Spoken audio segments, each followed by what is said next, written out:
Hello friends, welcome and welcome back to my YouTube channel. तो आज के इस वीडियो में हम देखने वाले हैं फिजिक्स का बहुत ही ज़्यादा मोस्ट इंपॉर्टेंट टॉपिक। तो टॉपिक आप देख सकते हैं, टॉपिक है आपका व्हीट स्टोन सेतु। क्या टॉपिक है आपका? व्हीट स्टोन सेतु, जिसको इंग्लिश में व्हीट स्टोन ब्रिज भी बोला जाता है। ठीक है, तो कैसे होता है ये व्हीट स्टोन सेतु? तो सबसे पहले इसका हम फिगर देखेंगे। तो देख सकते हैं आप, ये इसका फिगर है। ठीक है, क्या है? 4 कोने हैं जिनमें 4 प्रतिरोध लगे हुए हैं, 4 पॉइंट है।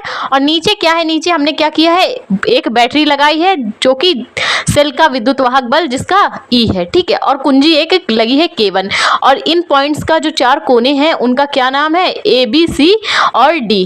ठीक, और ये अंदर क्या लगा है? अंदर आपका लगा है गैल्वेनोमीटर। बिंदु A से B के बीच में जो प्रतिरोध आपका लगा है वो है P। ठीक, B से C के बीच में जो प्रतिरोध लगा है वो है Q। और C से D पर जो प्रतिरोध लगा है वो है S। और A से D तक जो प्रतिरोध यानी D से A तक है R। अंदर लगा है आपका गैल्वेनोमीटर, जिनसे हम क्या करते हैं? प्रतिरोध को नापते हैं। ठीक है, और एक कुंजी भी लगी हुई है। तो देख सकते हैं आप, सेल का ये जो विद्युत वाहक बल है, यहाँ से क्या करेंगे? जब हम जैसे ही क्या करेंगे? विद्युत वाहक बल आरोपित करते हैं, परिपथ में धारा बहती है। विद्युत वाहक बल विभवांतर के बराबर होता है। ठीक है, वही है। ठीक, तो यहाँ से हमने सेल से का विद्युत वाहक बल आरोपित किया, परिपथ में धारा बही।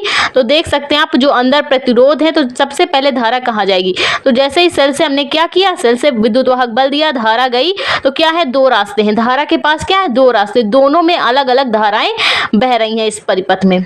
ठीक, A से B के बीच प्रतिरोध P है, B से C पर Q है, और C से D पर S है, और D से A पर R है। ठीक है, और कुंजी यहाँ पे K1 लगी है। आगे यहाँ पे कुंजी आपकी गैल्वेनोमीटर के ठीक नीचे लगी है K2। इतनी सी बात है ये व्हीट स्टोन ब्रिज में। ठीक है, तो इसका हम डेरिवेशन कैसे कर पाएंगे? तो सब कुछ स्टेप बाय स्टेप बताएंगे। तो चलिए स्टार्ट करते हैं डेरिवेशन। तो डेरिवेशन हम क्या करेंगे? किरचॉफ के नियम से स्टार्ट करेंगे। तो सबसे पहले हम क्या करेंगे? किरचॉफ के दूसरे नियम के बारे में बात कर लें। किरचॉफ का जो पहला नियम है धारा पर आधारित है, और दूसरा जो नियम है वो वोल्टता पर आधारित है। तो आज हम क्या करेंगे? किरचॉफ के दूसरे नियम से इस डेरिवेशन को सॉल्व करने वाले हैं। तो वोल्टता का नियम इसमें लगाएंगे। तो वोल्टता के नियम से ही हम क्या करेंगे? फॉर्मूला बनाएंगे। तो देख सकते हैं आप, वोल्टता का नियम क्या था? I1 minus I2 R2 is equal to क्या था? E1 minus E2। 2 सेल थे, उसमें 2 सेल के विद्युत वाहक बल थे, और क्या थी? धारा और प्रतिरोध। तो उसमें 2 प्रतिरोध थे। इसमें हम क्या करेंगे? यानी कि उसकी डेफिनेशन यही थी कि संगत धारा और प्रतिरोध का जो गुणनफल है विद्युत वाहक बल के बराबर होता है। तो हम क्या करेंगे? सबसे पहले बंद लूप ABDA लेंगे। क्या लेंगे? बंद loop ABDA, A B D और A। देख सकते हैं आप, हम क्या करेंगे? ABDA लेंगे। तो जैसे कि आप जानते हैं, धारा जाती है तो धारा के पास 2 रास्ते हैं। ऊपर जब गई तो I1, नीचे जाएगी तो I2 धारा बहेगी। ठीक है, तो हम क्या करेंगे? I1 के संगत प्रतिरोध क्या है? P है। I1 का संगत प्रतिरोध क्या है? I इंटू R करना है। भाई वोल्टता का नियम क्या था? Sigma IR is equal to sigma E। भाई बराबर था विद्युत वाहक बल के, तो उसी फॉर्मूले का यूज कर रहे हैं। I इंटू P, धारा I है और संगत प्रतिरोध क्या है? P। और दूसरा क्या है? दूसरे में भाई ABDA AD, तो इसके लिए क्या हो जाएगी? संगत धारा है I2 और प्रतिरोध क्या है? संगत AD के बीच में R इज इक्वल टू क्या आ गया? 0 के। अब बात करें, हम क्या करें? माइनस वाले को ले जाएंगे 0 के साइड, तो प्लस में हो जाएगा।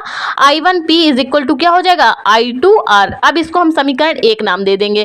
ठीक, अब हमने पहला बंद लूप सॉल्व कर लिया है। दूसरे बंद लूप की बात करें, 2 और प्रतिरोध जो है उनके बारे में देख लेते हैं। तब बंद लूप क्या लेंगे? BDCB, या बोल सकते हैं BCDB। ठीक है, तो अब ये वाला बंद लूप ले लेते हैं। तो जब भाई यही फॉर्मूला, जैसे हम वोल्टता का नियम का फॉर्मूला था, इसी का यूज करके यहाँ पे भी संगत धारा गुणे प्रतिरोध। तो यहाँ से संगत धारा क्या हो जाएगी? संगत धारा I1 Q हो जाएगी, और दूसरी क्या हो जाएगी? संगत धारा BC के बीच में प्रतिरोध क्या है? S है, और BC S के तरफ जो धारा है वो क्या है? I2, क्योंकि I2 जा रही थी। तो क्या हो गया? I1Q माइनस क्या हो जाएगा? I2S। I2 का संगत प्रतिरोध क्या है? I2 का संगत प्रतिरोध भाई S है, और I1 का संगत प्रतिरोध Q है। तो I1Q minus I2S is equal to क्या हो जाएगा? 0 के बराबर हो जाएगा। तो यहाँ से हम क्या करेंगे? माइनस I2S को क्या करेंगे? 0 के साइड ले जाएंगे। तो माइनस I2S क्या हो जाएगा? प्लस पे हो जाएगा।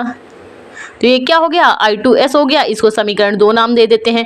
तो दोनों बंद लूप के संगत धारा और प्रतिरोधों के मान को हमने कर लिया है सॉल्व। अब क्या करेंगे? समीकरण 1 में समीकरण 2 से भाग कर देंगे।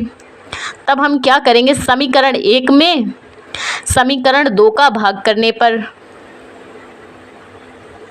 समीकरण 2 का भाग करने पर। तो जब जैसे ही हम इसका भाग करेंगे तो देख लेते हैं, तो क्या हो जाएगा, पहले साइड में है I1P, पहले समीकरण में I1P है तो I1P हो गया। अब दूसरे समीकरण से I1Q ले लेंगे, भाग कर रहे हैं ना, I1Q हो गया इज इक्वल टू क्या है, I2R है, बटे में क्या आएगा, I2S समीकरण 2 से। तो क्या हो गया, I1 धारा कट गई, I2 धारा कट गई, तो निकल के क्या फॉर्मूला है, P/Q is equal to R/S। ठीक है, तो ये प्रतिरोधों के लिए निकल के आ चुका है व्हीटस्टोन सेतु का फॉर्मूला। तो कुछ इस तरह से फॉर्मूला हो चुका है प्रूफ। तो आई होप आपको फिगर समझ में आया, डेरिवेशन समझ में आया। अच्छा लगा तो प्लीज़ वीडियो को लाइक और हमारे चैनल को सब्सक्राइब करें, जिससे हम इसी तरह के इंपॉर्टेंट वीडियोस आपके लिए लाते रहें। Thank you for watching this video.